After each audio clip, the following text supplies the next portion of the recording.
do rei da Síria, e era um homem valoroso. Por que ele era um homem valoroso?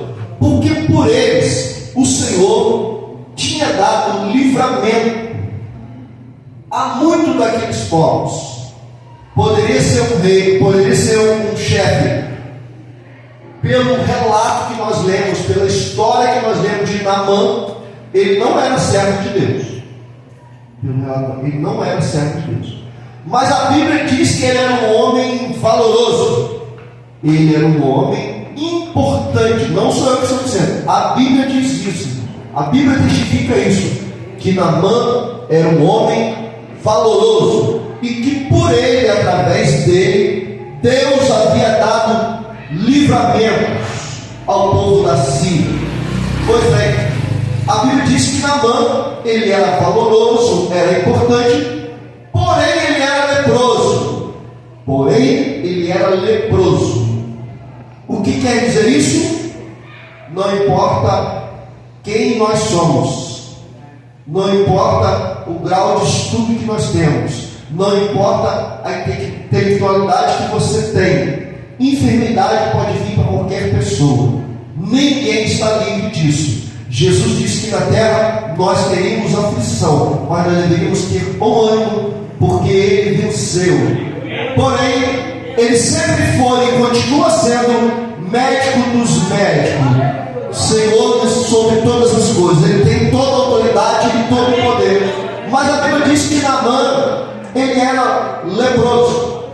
E Naamã, a Bíblia diz que ele leva cativo numa das guerras que houve em Jerusalém, que houve contra o povo de Deus. Naamã leva uma menina cativa. E jamais ele imaginaria que aquela menina que ele tinha levado cativa traria solução para o seu problema. Ele jamais imaginaria que exatamente aquela menina que foi cativa, arrancada dos seus familiares, arrancada dos seus entes queridos, seria um instrumento de Deus para a sua vida. Meus amados, com isso, o que eu quero aplicar com isso? Às vezes o Senhor pode levar alguns de nós por alguns caminhos, por alguns lugares que a gente não queria ir. Às vezes Deus pode levar você em alguma determinada situação que no seu desejo, no seu coração, você não queria ir. Mas Deus está conduzindo você para você ser bênção de Deus na vida de pessoas.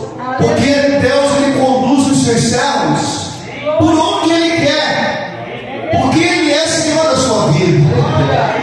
Ele é Senhor da sua vida. E você deve glorificar a Ele por isso. E deixar Ele fazer o que quer na sua vida. Porque Ele tem o comando, Ele tem o domínio. A Bíblia diz que Ele leva essa menina. Eu acho, irmãos, e você pode meditar comigo, pode analisar comigo e pensar assim: cativa, longe dos meus familiares, distante. Ela tinha tudo para estar revoltada, aborrecida, triste, cabisbaixa, sem querer falar nada. Sem querer falar nada. Mas ela deixou missão para mim e para você. Mesmo lá cativa, ela falou, abriu a sua boca e falou: se o meu Senhor estivesse lá, fosse lá na minha terra, lá em Jerusalém, ele seria restaurado da sua lepra, porque lá tem homem de Deus, lá tem profeta de Deus.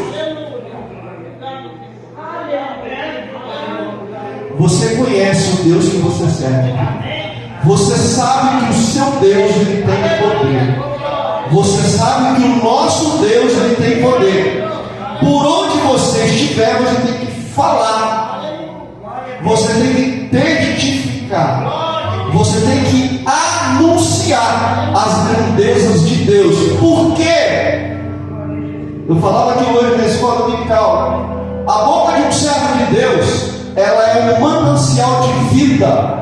A boca de um servo de Deus, ela é um manancial de vida. Através da sua vida, eu não sei a prova que você passa, eu não sei a dificuldade que você passa, mas eu digo, a sua boca é um manancial de vida. Deus quer usar você para restaurar muitas pessoas e transformar a vida de muitas pessoas. A Bíblia diz que essa menina estava lá cativa, mas ela testifica para a mulher de Naamã: se ele estivesse lá, ele seria restaurado dessa lepra. Naamã precisando muito de um milagre, precisando muito de uma cura, a mulher dele chama ele e fala para ele: ó, a menina falou que se você fosse lá, até onde está o homem de Deus, até onde está o profeta, você vai ser restaurado da sua lepra.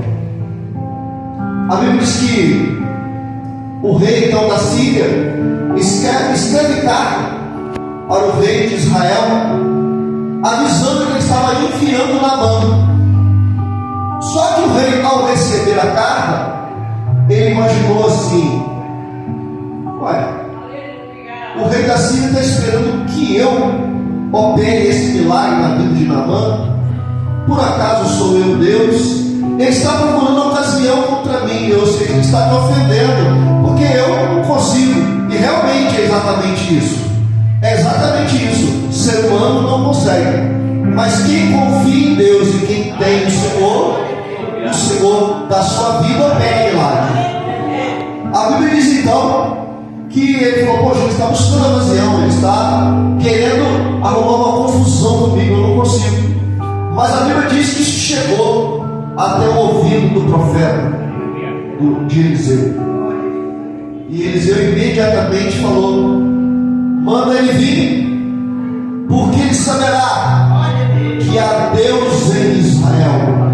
Manda ele vir, porque ele saberá que há Deus em Israel. Porque Deus, ele usa os seus servos para operar milagre, para operar sinais e para operar maravilha. A Bíblia diz então que Naamã veio com a sua carruagem. Naamã veio, a Bíblia diz que ele trouxe alguns presentes, trouxe dinheiro, achando que milagre seria comprado. E milagre não é comprado. As coisas do céu não é comprado. As coisas do céu é viver uma vida de obediência, é viver uma vida de temor a Deus. A Bíblia diz então que ele vem e chega até a porta da casa de Eliseu. Os irmãos conhecem muito bem isso. Os irmãos conhecem muito bem essa passagem. Ele esperava consigo que, por ele ser importante, por ele ser chefe do exército, ele esperava assim: agora ele vai me levar no gabinete, ele vai me levar no meio da sala dele, ele vai impor a mão sobre mim, ele vai orar por mim, e Deus vai curar. E na mãe da pessoa assim: na hora que ele fizer tudo isso, eu vou encher de presente, eu vou encher dos bens que eu trouxe, vou dar tudo para ele, querendo comprar, né? Mas a Bíblia diz que Eliseu nem se apresentou a ele, mandou seu servo ir lá e dizer para ele, fala para ele, ir lá no Rio Jordão, e chegando lá no rio, manda ele mergulhar 7 vezes, porque ele mergulhando 7 vezes, ele será restaurado da sua doença. A Bíblia diz, irmãos, que ele ficou indignado. Ele falou: poxa, na minha terra tem um rio Farpa, um rio muito limpo, um rio muito bonito, tem muita água na minha terra, e eu vim para aqui esperando receber essa bênção, e ele me manda mergulhar nesse rio sujo.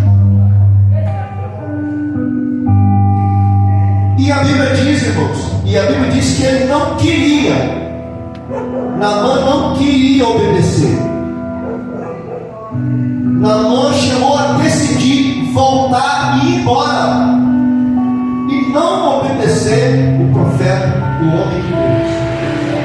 Mas a Bíblia diz que os seus companheiros, os amigos que foram com ele, levar ele, convenceram ele. Falaram: rapaz, você já veio até aqui, você já viajou de lá até aqui, o homem está mandando você ir ao rio e mergulhar, rapaz.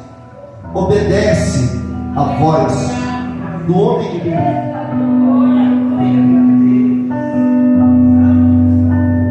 Meus queridos, nenhum de nós, presta atenção, nenhum de nós somos super-homens. Nenhum de nós podemos todas as coisas. Há momentos na nossa vida que nós dependemos de um ombro amigo. Há momentos na nossa vida que nós precisamos de um irmão que estenda a mão para nós. Há momentos na vida que nós precisamos de sentar e ouvir conselho de um companheiro, de um irmão, de um amigo.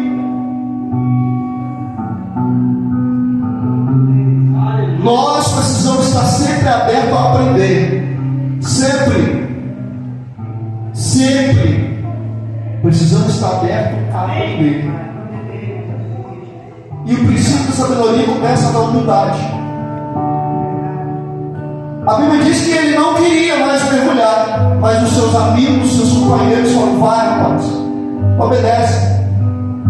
E a Bíblia diz, irmãos, que através da obediência dele, ele caminha em direção ao rio. Agora, irmãos, pensa comigo. Se ele não fosse tão nariz empinado, se ele não fosse e achasse o cara, precisaria ele mergulhar 7 vezes? Não poderia ser uma vez só e ele ficar curado? Mas Deus queria tratar com ele direitinho. Deus queria tratar com ele direitinho. Deus sabe tudo. E Deus falou: eu vou trabalhar por fora, mas também vou trabalhar por dentro. Eu vou mudar ele por fora, mas também vou mudar ele por dentro. Eu não vou curar ele no primeiro mergulho, não, porque ele precisa ser trabalhado, ele precisa ser moldado. Deus, irmãos, Deus, na minha vida, na sua vida, basta uma palavra dele, ele pode fazer tudo num abrir e piscar de olho. Mas sabe o que acontece com nós? Nós precisamos ser trabalhados, nós precisamos ser forjados, nós precisamos ser igualzinho o oleiro estava ali com o vaso, foi trabalhando. O oleiro nunca parou de trabalhar com o vaso, mas ele foi trabalhando. O vaso quebrou, ele amassou de novo o vaso, não jogou o vaso fora, ele tornou fazer de novo, tornou molhar de novo, tornou amassar de novo, e fez o vaso como se parecia bem aos seus olhos. A Bíblia diz que Naamã ele dá o primeiro mergulho, Naamã ele dá o segundo mergulho, e nada acontece. Nada. Sabe o que é nada? Nada. Ele dá o terceiro mergulho, nada acontece ainda. Porque na minha vida, na sua vida, nós precisamos ter perseverança. Nós precisamos ter perseverança. Por isso que o salmista diz: esperei com paciência no Senhor, e Ele ouviu o meu clamor. Nós precisamos ter perseverança, precisamos ser resistentes. A Bíblia diz então que ele vai mergulhando, dá o quarto, dá o quinto, dá o sexto, e ainda não tinha sido restaurado. Mas quando ele dá o sétimo mergulho, a Bíblia diz que quando ele sai, a sua pele estava como uma pele de bebê, limpa, purificada, transformada. Porque o nosso Deus, Ele é o mesmo ontem, Ele é o mesmo hoje e será eternamente. Ele é o Deus de milagre, Ele é o Deus das causas impossíveis. Só para nós encerrar aqui, só para nós encerrar. Sabe o que acontece comigo? Aleluia. Sabe o que acontece comigo? Comigo, vou falar com você não. Vou falar comigo. Tem muitas coisas que eu não recebi de Deus ainda, porque eu não estou preparado. Tem muita coisa que eu não recebi ainda, porque eu não estou preparado. Deus, Ele tem o maior e o melhor para mim e para você, mas é na hora dele, é no tempo dele. Ele sabe exatamente o que é melhor para mim, Ele sabe exatamente o que é melhor para você. Agora, sabe o que eu preciso? Nós falamos hoje pela manhã que nós precisamos voltar a orar muito, porque nós estamos orando muito pouco. Nós precisamos voltar a orar muito, colocar a boca no pó e buscar o Senhor enquanto se pode achar, enquanto está perto. Hoje Ele está perto, hoje Ele está perto, hoje Ele está perto. A Bíblia diz que enquanto a porta da graça não se fechar, você tem acesso direto. Você não precisa de quê? Você tem acesso direto. Direto.